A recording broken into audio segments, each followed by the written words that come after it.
사인의 개발행위 허가에 공유지를 진입로로 사용하는데 동의하는 판단을 하려면 단독으로 결정하기는 어렵다는 겁니다. 왜냐하면 그 개발이 중요한 공익에 해당되지도. 안녕하세요. 여러분의 토지의 가치를 분석하고 인허가 문제 또는 맹지에 대한 고민을 해결하기 위해서는 이 사례 공부만으로 부족할 때가 있습니다. 이때는 제가 쓴 부동산 공법 무작정 따라하기, 맹지 탈출 노하우 건축과 도로, 현황도로 책을 공부하여 인허가 및 맹지에 대한 기본 개념을 이해하고 다시 동영상을 들으면 도움이 될 것입니다. 동영상에 대한 질문, 제 책에 대한 질문, 여러분의 부동산 고민 상담은 저희 DDR 부동산 연구원 네이버 카페로 해주시고, 다만 분석 문서가 필요하거나 허가권자 불허 보완에 대해서는 자세한 설명이 필요하므로 유료 상담을 신청하기 바랍니다. 구독, 좋아요, 알림 설정해 주시고 멤버십에도 가입해 주시기 바랍니다. 이번 사례는 도시계획시설 및 근린공원의 사인이 도로 점령 허가를 받을 수 있는지입니다. 질문: 근린공원 아래쪽 임야 자연녹지입니다. 예, 신청된 제2종 근생 개발행위 허가가 진입로가 부족해서 여러 차례 반려되었습니다. 지자체는 공유지를 사인의 개발행위 허가 기반 시설로 제공하기 위해서 근린공원 및 도시계획시설 도로 하단부의 비법정 도로를 도로 점령 허가를 통해서 확장하면서 기존의 주민체육시설 부지까지 축소했습니다. 특혜가 아닌가요? 라는 질문입니다. 답변을 드리면, 지자체는 공유지를 사인에게 주의토지 통행권 수준의 진입로로 사용하게 할 수 있습니다. 그러나 사인의 개발행위가 기준을 충족하기 위해서, 그러니까 주의토지 통행권 수준이라고 한다면 뭐 2, 3m 정도인데 그보다 훨씬 넓은 뭐 6m라든지 이런 기준을 충족하기 위해서, 또는 기반시설 도로로 제공하기 위해서 근린공원, 도시계획시설 사업, 주민체육시설 이용 등에 지장을 주는 허가를 하거나 동의를 하면, 또는 주변 환경과 부조화되는 개발행위 허가 기준을 적용하면 재량권 일탈 남용이 될 수도 있기 때문에 다음 사항을 검토할 필요는 있을 것입니다. 물론 허가권자의 재량권은 있습니다. 존중됩니다. 첫 번째, 근린공원의 지정 목적 및 유지 관리에 지장이 있으면 안 될 것입니다. 공원 부지 내의 사실상 도로를 사인의 진입로로 사용하도록 형질 변경 등 허가는 허가권자의 재량행위이지만 대법원 판례도 여러 개 있고요. 법제처 2011-0298로 유권 해석한 것도 있습니다. 그때에도 공원녹지법에 맞게 점용 허가해야 하는 것입니다. 만약 그 도로 점령 허가로 인해서 기존의 약수터 및 공원을 이용하는 주민의 권리가 침해된다면 이것은 공원녹지법 24조 2항 3호 위반도 되고 재량권 일탈 남용이 될 수도 있을 것입니다. 도시공원 및 녹지에 관한 법률 제24조 읽어보겠습니다. 2항, 시장군수는 제1항에 따른 허가 신청을 받으면 다음 각호의 요건을 모두 갖춘 경우에만 그 허가를 할 수 있으며 라고 되어 있습니다. 3호, 해당 점령으로 인하여 공중의 이용에 지장을 주지 아니한다고 인정될 것.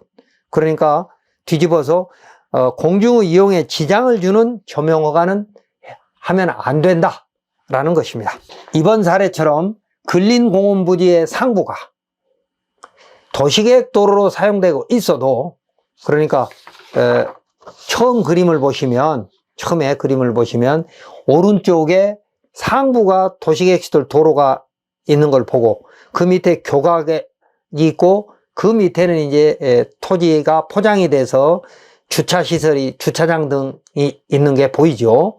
그런데 그곳은, 그 도로는 왼쪽에 도면을 보면, 토지음에 의해서 도면을 보면 근린공원의 진입로로서 오른쪽까지 길게 이렇게 근린공원으로 지정되어 있는데, 그 오른쪽에 가느다랗게 되어 있는 부분이 이 오른쪽 로드뷰에 나와 있는 그 땅입니다. 자동차가 있는 그 땅입니다.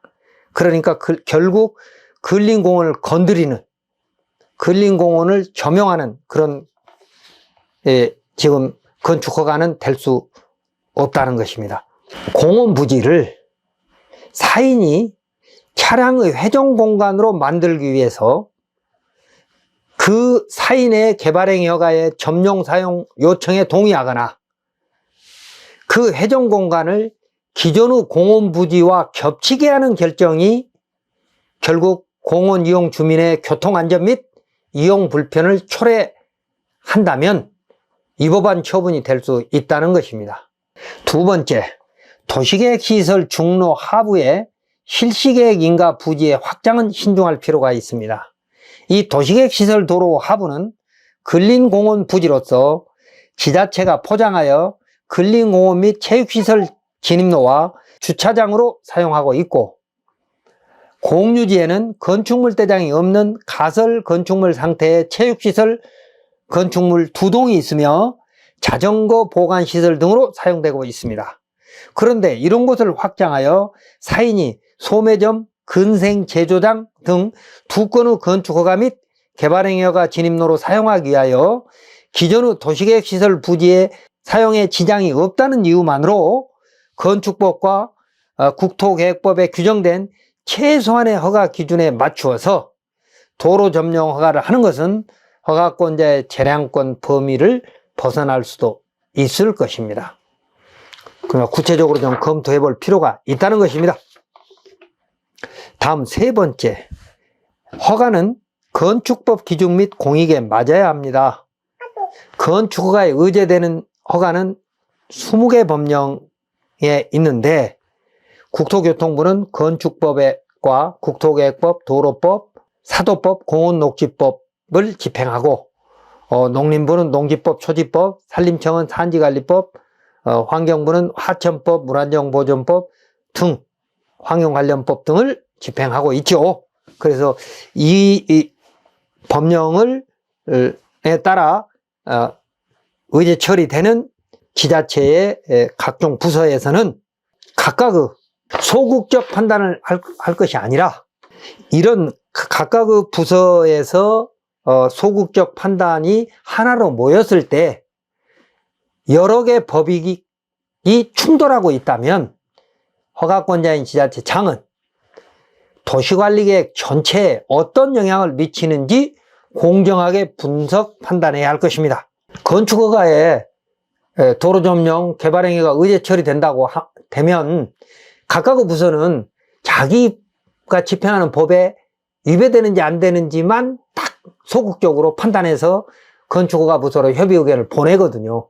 그러면 건축허가 부서는 자기 건축법에 문제 있는지 없는지만 딱 보고 나머지 관련 실과에서 보내온 의제 부분에 대해서 기준 미달 또는 불허 의견이 없으면 그냥 됐다고 판단해 버려요.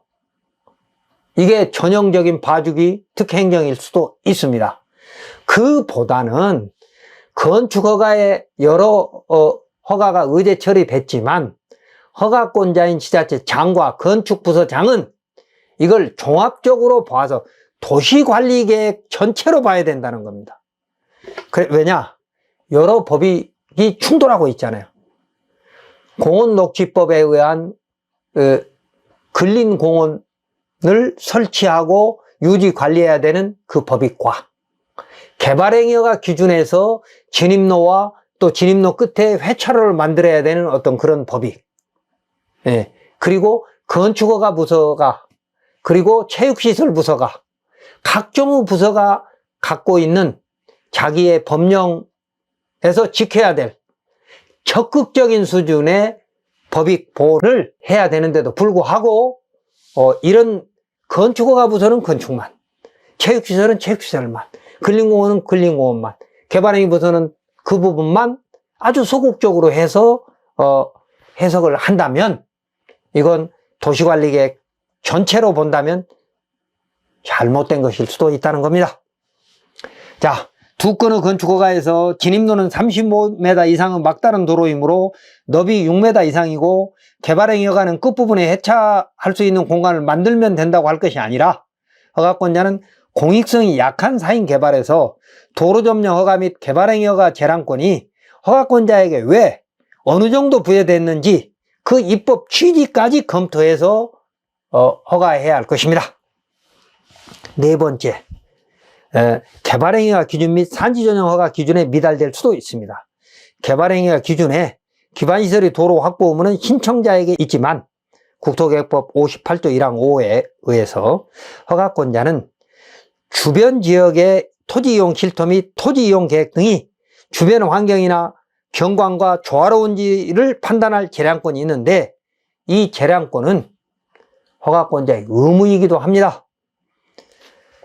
이곳이 도시계획시설의 중복 결정이 아니더라도 사인의 개발행위 허가에 공유지를 진입로로 사용하는데 동의하는 판단을 하려면 단독으로 결정하기는 어렵다는 겁니다. 왜냐하면 그 개발이 중요한 공익에 해당되지도 않고 또 그 개발로 인해서 엄청난 예산이 투입된 주민체육시설인 공공시설의 일부가 특정인에게 제공되며 개발행위 허가로 만들어진 소매점이나 근생 제주장 등으로 출입하는 차량들 때문에 기존의 체육시설 및 공원 이용자한테 불편 내지는 교통사고 위험까지 있을 수 있다면 이런 것들은 법령에 주민설명 의무가 없더라도 허가권자가 단독으로 결정하게 되면 재량권 남용에 해당될 수도 있다는 것입니다.